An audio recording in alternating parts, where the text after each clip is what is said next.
Guys, welcome back to the shop. I wanted to do this video to kind of explain a little bit about what went on my Alone in the Wild adventure, okay? A little bit about what went right and what went wrong. I'll tell you real quick, what I learned was I went about the whole trip wrong.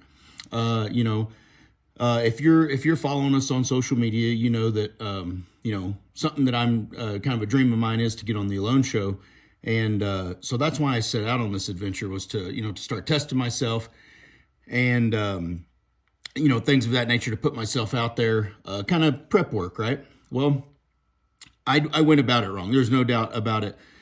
I had Casey take me out, drop me off in the high country, with the idea that I was going to hike several miles every day, find food, find water, because I had none of that. I had my pack, I had shelter, my charging devices, my phone to film and such, okay? And a slingshot, and the license that I need to be able to forage and hunt, okay? For small game.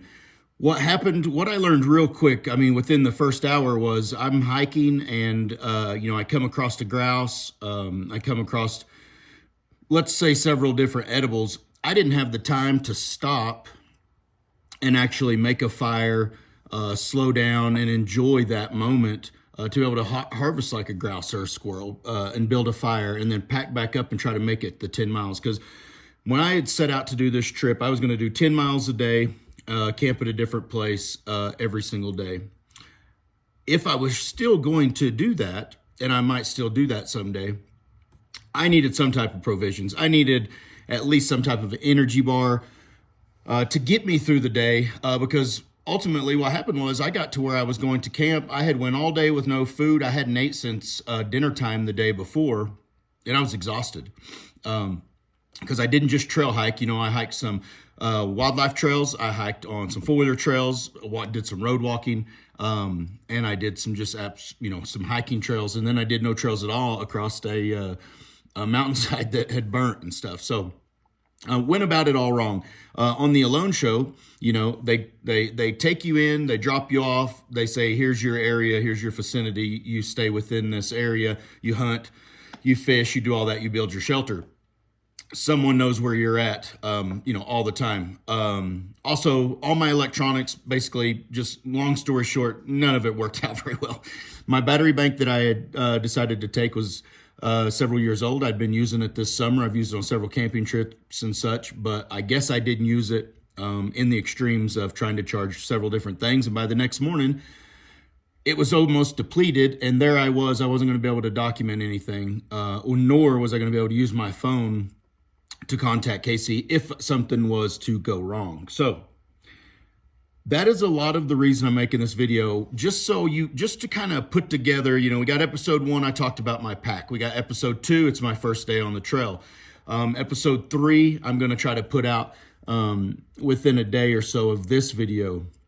I may call this one episode 3. I'm sorry. So this will be episode 3. Episode 4 will be the second day that I was out there, but ultimately it just didn't go as planned. So I decided to come out of the woods a couple days early, and I decided that I needed to just completely rethink everything I was doing to make this work, because I want to do this as a way to learn. I'm putting myself out there, and I want to be able to do it without food, so that I truly am trying to hunt for my food. So I need to be dropped into an area. Casey knows where that area is.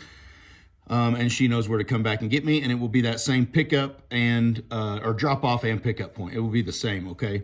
That's going to make everything easier on her. It's going to make things easier on me, but it's still going to get to the point of I'm trying to take care of myself in the wild and do the best that I can, all right?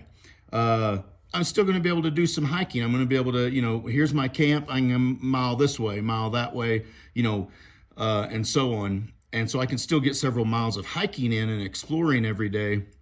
But ultimately, I have a place, if I do go hunting and I was able to harvest something, find some edibles, whatever, I have a place that I can come back to. And that will be the place I will stay for the duration of my time, out there. So my camp will remain the same, unless something goes wrong. I might move camp a few hundred yards if I find something better, right? Water wasn't a real big issue. The creeks are very dry, but I was able to find some natural springs running into the creek still. And I was able to keep myself hydrated, but I wasn't able to keep myself hydrated enough due to the fact I'm carrying a pack that I wasn't used to carrying every day, carrying quite a bit of gear. And I got dehydrated even that first day. It's pretty warm, you know, even though I'm in the mountains, it's still pretty warm. And so it just didn't work out like I wanted it to, and that's okay because I'm going back in, you know. I've already got it planned. I actually even know where I'm going. The first trip was cut short. That's fine. It was a learning experience. This next trip, I'm going to try to do it more like I'm on the Alone TV station, I guess, you know.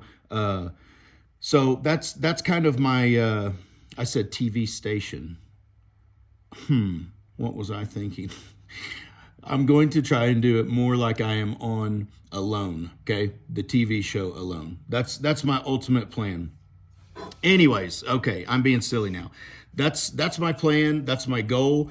I'm going to try to do that within the next week or two to get myself back out there. I'm going to try to go for those 3 days. I may try to go for 5 days. A lot of that depends on my business, my home life. You guys all understand that. You know, I have things I have to take care of. I have people that I'm responsible for. And so I am just in training right now, and I'm trying to do this and have fun. And I want to be able to document it and let you guys see the things that I go through to make this happen, okay? So that was the reason I wanted to do this video, was just to kind of explain what went on, what didn't go right, what did go right. I got to get a new battery charger. That's first and foremost. I didn't expect the watch to go dead in one day. This thing usually lasts me about 2 weeks, you know. So I learned a lot. I learned a lot about my equipment. I learned a lot about myself. I have a new phone. It does require a lot more energy to be charged than my previous phone. The phone that I had before this one was even the phone that I carried on the Appalachian Trail, and that thing was it was just bomb proof. It held a charge for a very long time, and it was also very easy to charge, and it didn't take much to charge it. This new phone I have, it takes a lot to charge it. Anyways, but I'm still going to get a new battery bank and try to solve that problem, okay? So a little bit about that. Look forward to the next episode. That's going to be the day where, you know, I decided to go ahead and pull myself out of the woods, ultimately because of everything I've just said in this video, okay? But I thought that it'd be good to put a video in between the 2 days to kind of show you what went on and everything. So I appreciate everything. I appreciate you guys' advice as much as anything. Comment on this video. Comment on our Facebook and Instagram posts and all that. That means a lot to me, and that helps me out. And it gives me the will and the desire to do it when I know that some of you are out there watching, and I'm not just doing it for myself. Okay, so I appreciate all of that. Thanks for watching this video. We will see you guys in the woods in a few days. See ya.